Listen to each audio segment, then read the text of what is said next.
রাত 12টা, চারিদিক নিঃশব্দ, শুধু পুরানো থানার ছাদ থেকে জল পড়ার টুপটাপ শব্দ।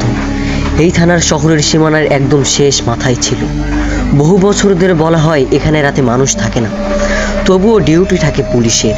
কিন্তু সকাল হলেই দেখা যায় কেউ আর থানার সামনে নেই। সাব ইন্সপেক্টর রিয়াজ সেই রাতে একাই বসেছিল থানার কেবিনে। চা ঠান্ডা হয়ে গেছে, ফাইলের উপর ধুলো জমেছে। ঠিক তখনই টেলিফোনটা বেজে উঠল। রিয়াজ হালকা বিরক্ত হয়ে রিসিভ করলো। হ্যালো, থানায় রিয়াজ বলছি।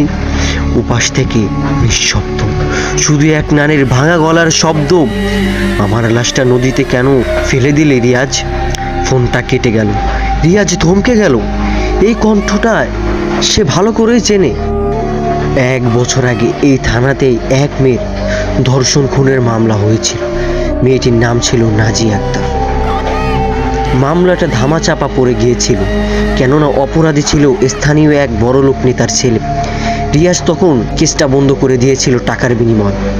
পরের দিন সকাল, থানার গেটের পাশে দেখা গেল এক ভিক্ষুক বৃদ্ধা। সে হাসছিল এক অদ্ভুত কণ্ঠে। তারপর দেয়ালের দিকে ইশারা করে বলল, এই থানার মাটিতে রক্ত শুকায় না, যারা অন্যায় করে তার গলা কাটা পড়বে।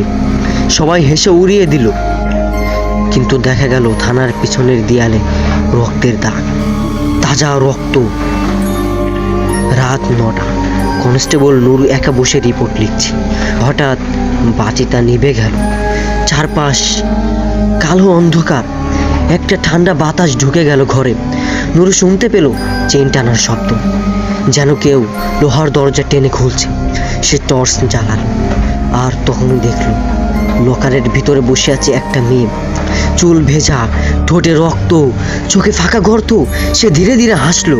তুমি রিপোর্ট আমার নামে মুছে দিয়েছিলে, তাই না? নুরু চিৎকার করলো, কিন্তু কেউ শুনলো না।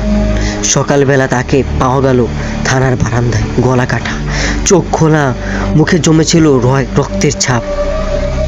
রিয়াজ এখন ভয় পেতে শুরু করলো। সে তার ডায়েরিতে লিখল, এই থানার কিছু একটা রহস্য আছে। আমি জানি আমি সেই পাপের অংশীদার। রাতে থানার সিসিটিভি ফুটেজ দেখা গেল রিয়াজ একা বসে কাগজ লিখছে। তার পিছনে দরজা ধীরে ধীরে খুলছে। সাদা শাড়ি, ভেজা চুল, রক্ত ভরা চোখ। ভুট্টা ঠিক পিছনে এসে দাঁড়ালো রিয়াজের। হঠাৎ তার ঠোঁট কাঁপছে, মুখে রক্তের রেখা। তুমি আমার বিচার বিক্রি করেছিলে রিয়াজ। তারপর হঠাৎ সব আলো নিভে গেল। একটা চিৎকার শোনা গেল, আর তারপর সব চুপ। পরের দিন সকালে নতুন অফিসার এলো থানায়। ভিতর ফাঁকা, সব টেবিল উল্টে পাল্টে আছে। দেয়ালে লাল হাতের ছাপ, কিন্তু রিয়াজ নেই। শুধু টেবিলের উপর একটা পুরানো রেকর্ড পড়ে আছে। বাটন টিপতে শোনা গেল রিয়াজের কণ্ঠ, ভুট্টা নাজিয়া, সে ফিরে এসেছে, থামাও তাকে, থামাও। এরপর একটা নারীর হাহাকার, লোহার দরজা বন্ধ হওয়ার শব্দ, আর শেষে একটা ঠান্ডা হাসি। এই থানায় কেউ বাঁচবে না। সন্ধ্যায় লোকজন থানার বাইরে ভিড় করল। দেখলো গেটের উপর রক্তে লেখা, অভিশপ্ত থানা, প্রবেশ নিষেধ। আর গেটের উপাস থেকে ভেসে আসছে নারীর কান্না, আমার বিচার এখনো শেষ হয়নি।